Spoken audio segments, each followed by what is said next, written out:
ይስጥልን ክቡራትና ክቡራን አድማጮቻችን፣ ይህ ሳምንታዊ የባህልና ኪነጥበብ ፕሮግራማችን ነው። በዛሬው የባህልና ኪነጥበብ ፕሮግራም ከገጣሚ አስናቀው ቸኮል ጋር ቃለ ምልልስ እናካሄዳለን። እሱም በስልክ መስመራችን ይገኛል። ጤና ይስጥልን፣ እንደምን አለ አስናቀው? ደህና፣ እንዴት ናችሁ? ሰላም ናችሁ? እኛ ደህና ነን። አንተ እንዴት ነህ?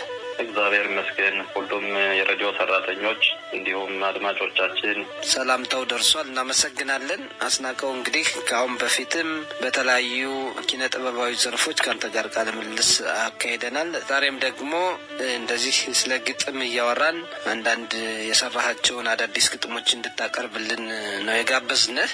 እንዴት ነው እንግዲህ ግጥም የሚገጥሙ ሰዎች ወይም በኪነ ጥበቡ ግጥሞችን የሚያቀርቡ ሰዎች አንዳንድ እያሉ ወደ መጽሐፍ ያመራሉና ወይም ደግሞ የግጥም መድብል የሚሉትን ያሳትማሉና አንተ ወደዛ የሄድክ አይደለም ወይ? እንግዲህ ያው ባለፈውም እንደተነጋገር ነው ሙከራዎች አሉ ወደዛ ወደ ዋናው ለመሄድ። ሆኖም ግን አሁን ያው ገና ያላለቁ ስራዎች ከሆኑ ድረስ ጨርሰናል ብሎ ለማዘጋጀት ያንታል የሚያስደፍር አይደለም። በጊዜው ግን ያው ሂደቶች እንዳሉ ነው። ባለፈው እንደተነጋገር ነበር።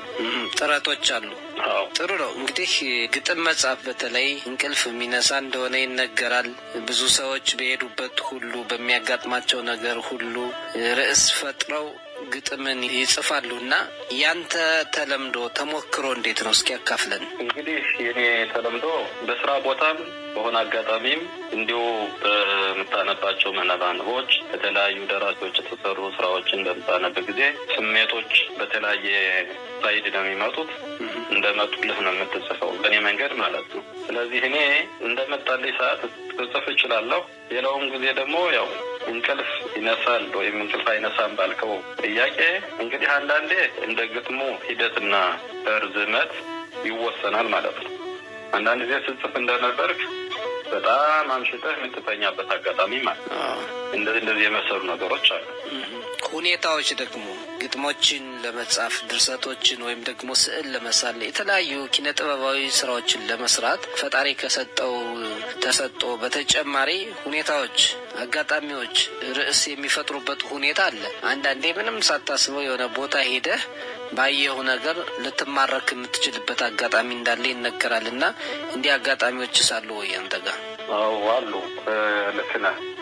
አጋጣሚዎች እንግዲህ በማህበረሰቡ ውስጥ ወይም ደግሞ በተለያየ ዝግጅት ስትገኝ ወይም ደግሞ የተለያዩ ስራ ቦታዎች ላይ ስትገኝ የሚያጋጥሙ አጋጣሚዎች አሉ። የምታያቸው ነገሮች ደግሞ የሚያስደምሙ ነገሮች አሉ። እዛ ላይ ተንተርሰህ ያየኸውን ነገር ልክ በዚህ አይነት መንገድ ቢዘጋጅ ለህ ሀሳብህን ከዛ ጋር በማቀናጀት የምትሰራቸው ብዙ ስራዎች አሉ ማለት ነው። ሌላው ደግሞ እንበል በሆነ ዝግጅት ቦታ ሄደህ ያ ዝግጅት ከምን ተነስቶ ነው ርዕሱ መነሻው ከምንድን ነው የሚለውን ነገር ካየህ በኋላ ያም ደግሞ የራሱ የሆነ ስሜት ያሳድርብሃል ማለት ነው። ተጽዕኖ አለው። ይህን የመሳሰሉ የተለያዩ ገጠመኞች አሉ። በዛ ገጠመኝ እንግዲህ ልትሄድበት የምትችለውን ርቀት ከራስህ ሚዛን ጋር ወስነህ ነው የምትሰራውና እንግዲህ አንዳንዴ ያው ስሜትህን ጨምሮ በዛው ውስጥ ይገባ ነው። እንዲሁ ዝም ብሎ እንትንህ ላይ አይመጣም ማለት ነው። ያን ነገር በትክክል ስሜትህን ሰጠህ የምታየውና የምትረዳው ከሆነ ይቀጥላል ማለት ነው። ያንተን እንትን እዛ ጋር ይነሳል ማለት ነው። ለምን መሰለህ አሁን እነዚህን የጠየቅኩህ አንዳንድ ጊዜ ግጥሞች ከተጻፉ በኋላ ታች ስሩ ከገጣሚው ስም ስር በዚህ አጋጣሚ ተብሎ ሲነገር እንሰማለን እና የሄድንበት የተንቀሳቀስንበት ቦታ ሁሉ መልካም አጋጣሚዎችን ምን መጥፎ ትዝታዎችን የሚዞም ቢሆን ለደራሲያን ግባት ይሆናል እና ያን ለመጥቀስ ነው። ሌላው እንግዲህ የተለያዩ ግጥሞች ጽፈሃል፣ ያው እንድታቀርብልንም የምንጋብዝበት ጊዜ ነው እና አሁን እስኪ በቅርቡ ከሰራሃቸው በተለይ ለእስራኤልም ይሆናል ለሌላም ብለህ ካሰብካቸው አንዱን አቀርብልን። እስኪ እንግዲህ መጀመሪያ ማደርገው እቺ የጠፋች እህታችን ከማህበረሰባችን የወጣች ልጅ አዲስ ገቢ ናቸው። አገሩን በደንብ አያውቁትም። ከፍለጋውም ከምኖም ጋር ተያይዞ የደረሰባቸው ትንሽ የኔም ስሜትን ስለነካኝ ያው ሰው መሆን አንዳንዴ ደግሞ ያው የራሱ የሆነ ፈተናም ስላለው ከዚህ ፈተና አንጻር የሰዎችን ፈተና ያየሁበትን እንትን ላቅርብ። መልካም። ርዕሷ የት ነሽ ሃይማኖቴ ትሰኛለች። አመት ሞላሽ እኮ የት ነሽ ሃይማኖቴ፣ ተመለሽ ባክሽ አምርሯል አንጀቴ፣ አሳይኝ ሳቅሽን ይውጣልኝ ናፍቆቴ፣ አባትና እናትሽ፣ እህትሽ፣ ወንድምሽ፣ ሌላው ዘመድ አዝማድ፣ አጎትና አክስትሽ ያልናፈቀሽ የለም እባክሽ ተመለሽ።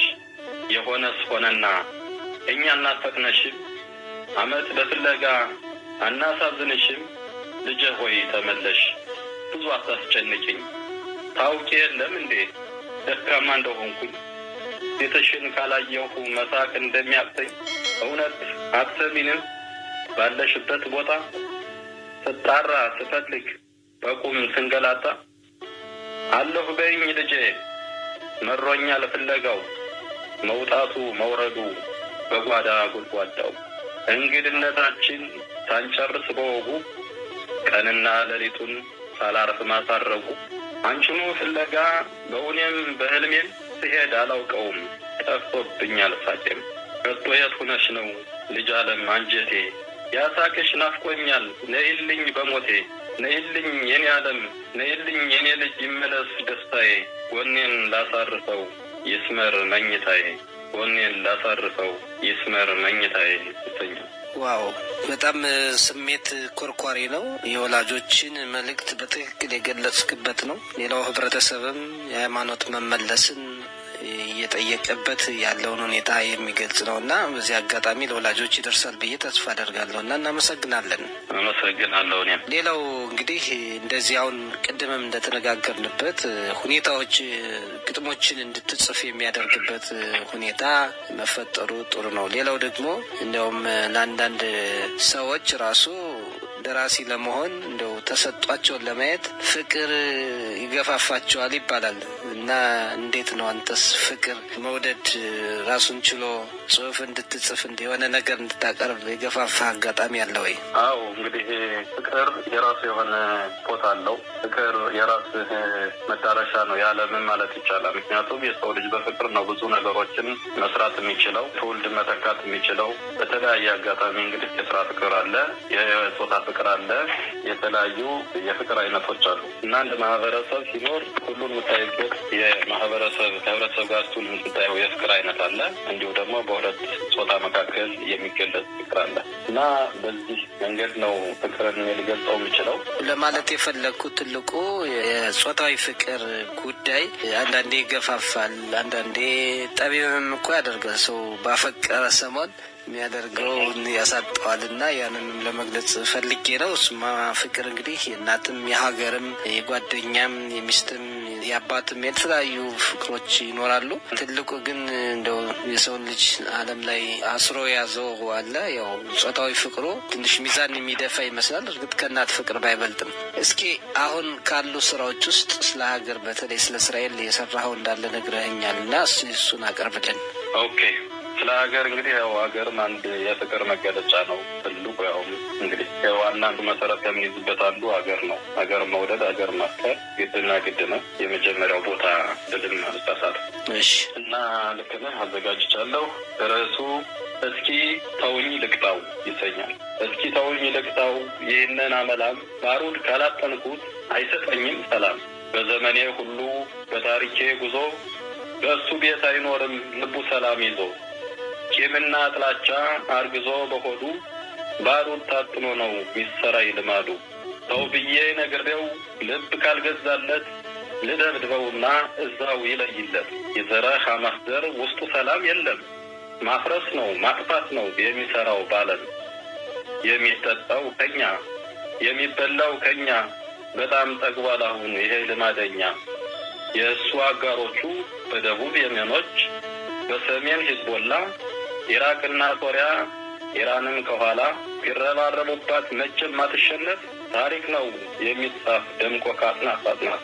ወኔ የተሞላው የእስራኤል ወታደር ጠላትን አሸንፎ ይሻገራል ድንበር።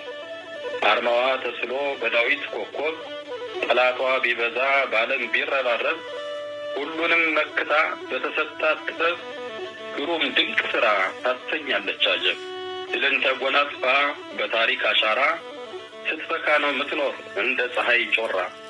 የሳኦል የዳዊት የሰለሞን ምድር ገድል ነው ምትሰራ በዓለም የሚነገር።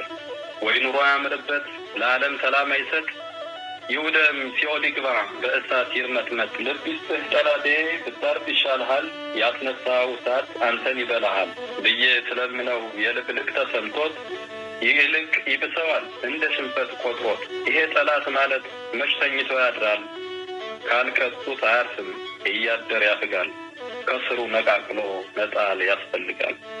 እስራኤል አገሬ የአንበሶች መኖሪያ፣ ዓለም ያሸብራል በአንድ ጀንበር ውጊያ። አትንኩኝ አልን እንጂ ሰላም ፈልገን፣ ሳንወድ በግዳችን ጦርነት ላስገባን እንነቅለዋለን ከስሩ ጠራርገን። እስካልገባው ድረስ የመኖር ጣዕሙ እንሸኘዋለን እስከ ዘላለሙ፣ እንሸኘዋለን እስከ ዘላለሙ ይሰኛል። ጥሩ ነው። እንዳፍህ ያደርገው ነው የምንል።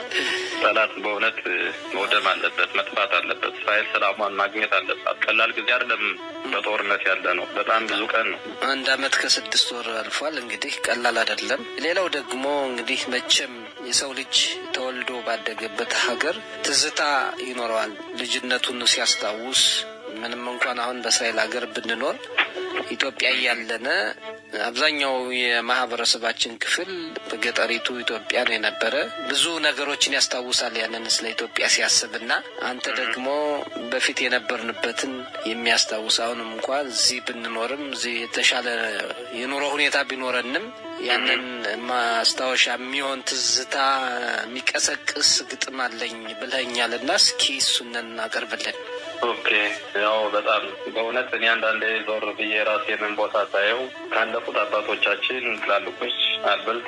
በእርግጥ እነሱ ብዙ አጊጠውበት አልፈዋል እዛ ቦታ። እኛ ደግሞ ያው ብዙ ባይባልም በመጠኑ ባለንበት ጊዜ እያሳለፍነውን ትዝታ ሞክሬያለሁ። ወደ ግጥሙ ልሄድ። መልካም።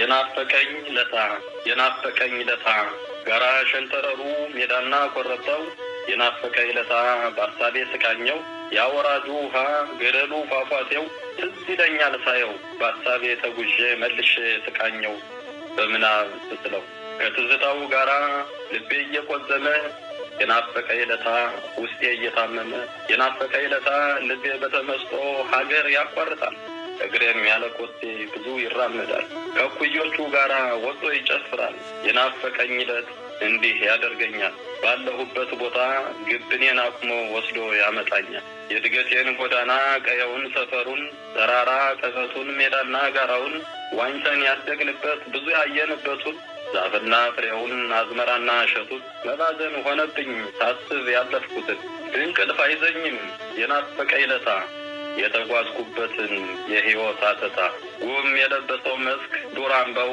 መስኩ ሳየው እዚህ ሁኜ ስንቱን እንዳለፍኩ አረጓዴ መስኩ ክረምትና በጋ ሲቀያየሩበት የተፈጥሮ ጸጋ ክረምቱም ለበጋው ወጋገኑን ሲከፍት ሜዳ ሸንተረሩ ጋራውና ቀበት በተፈጥሮው ደምቆ ሰጥቶት ልዩ ውበት በአበባው ሲደምቅ ሜዳውና ጋራው በዓይኔ ውል ይለኛል በምናቤ ሳየው የናፈቀኝ ለታ መስከረም ሲጠባ ምድሯ አደይን ሲለብስ በሄድኩበት ሁሉ በዓይኔ ሲመላለስ ያበበው አበባ እሸት ሲይዝ አዝመራው አዋፋት ስጠብቅ ተሰቅዬ ማማው አዝመራው አፍርቶ እሸቱን ስበላው ትላንትን አልፌ ዛሬም ሳስተያየው በትዝታ ማበል ስጓዝ ነው የማድረው አዝመራው ታጭዶ ሲወቃ ባውድማ በሮችን ሳዟዙር እያዞንኩኝ ዜማ የልፋቴን ዋጋ አፍላ ምርቱን ሳየው ስመሽን ስለየው ምርቱን ከገለባው የነፋሱን መግቢያ አቅጣጫ እየለየው አበቁን ከምርቱ ለይቼ እያጣራሁ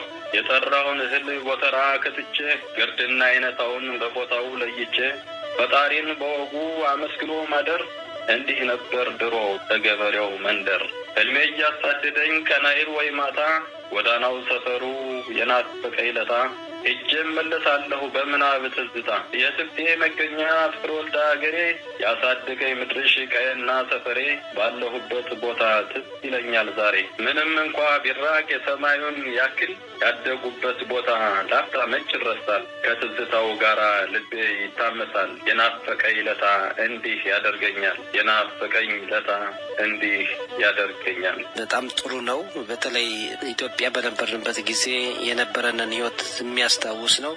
አስናቀው እጅግ በጣም እናመሰግናለን። ሌላ ጊዜም በውይይታችን እንቀጥላለን። ለዛሬው በዚህ እናብቃ። ሰላም ጊዜ ተመኘንልህ። ኦኬ፣ እኔም አመሰግናለሁ። ያን ጊዜ መልካም ጊዜ። ቻው። እሺ።